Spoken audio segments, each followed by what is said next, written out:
జూబ్లీహిల్స్లో 100% కాంగ్రెస్ పార్టీ గెలుస్తుంది. ఎందుకు అపోవాలన్నారో తెలియదు. కారణాలు, కాంగ్రెస్ పార్టీ గెలవడానికి కారణాలు రకరకాలుగా ఉన్నాయి.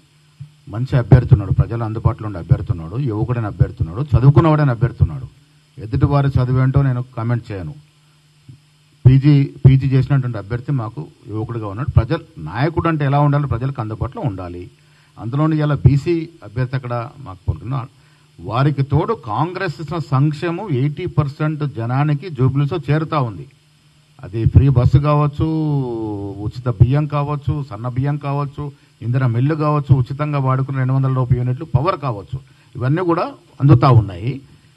ఎవరు ఎక్కడ మీరు అడిగినా సోషల్ మీడియాలో తప్ప, సోషల్ మీడియాలో డబ్బు ఇచ్చించి వారు గెలుస్తున్నామని ప్రచారం చేసుకుంటున్నారు తప్ప వాస్తవం అది కాదు. గ్రౌండ్ రియాలిటీ వేరుగా ఉంది. జూబ్లీహిల్స్లో మేము గెలుస్తూ ఉన్నాము. ఓటు చోరీ అనేది ఈ రాష్ట్రంలో జరిగింది. పోయిన చీఫ్ సెక్రటరీ జిహెచ్ఎంసీ కమిషన్ ఉన్నప్పుడు కొన్ని లక్షల ఓటు తొలగించినారు.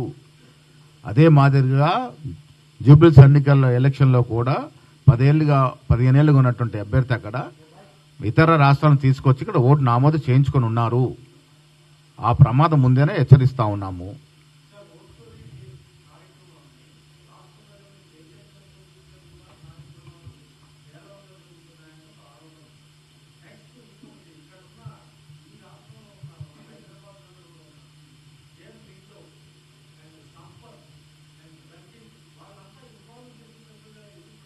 డెఫినెట్గా చేసినప్పుడు మాకు కావాల్సింది నిష్పక్షపాతంగా, నిజాయితీగా ఈ ఓటు చోరుని ప్రజలు అర్థం చేసుకునే విధంగా రాహుల్ గాంధీ గారి ప్రయత్నం ఏంది, ప్రజాస్వామ్యాన్ని కాపాడాలి. Ultimately to protect the democracy, democratic values protect చేయాలి. కాబట్టి రాహుల్ గాంధీ గారు మీకు తెలుసు, ప్రధానమంత్రి పదవిని త్యాగం చేసినటువంటి మహానుభావుడు. వారు చేస్తున్న ప్రక్రియ ప్రజలు మేలుకొలవాలి. ప్రజాస్వామ్యంలో ఓటు హక్కును కాలరాసే హక్కు ఎవరికి లేదు.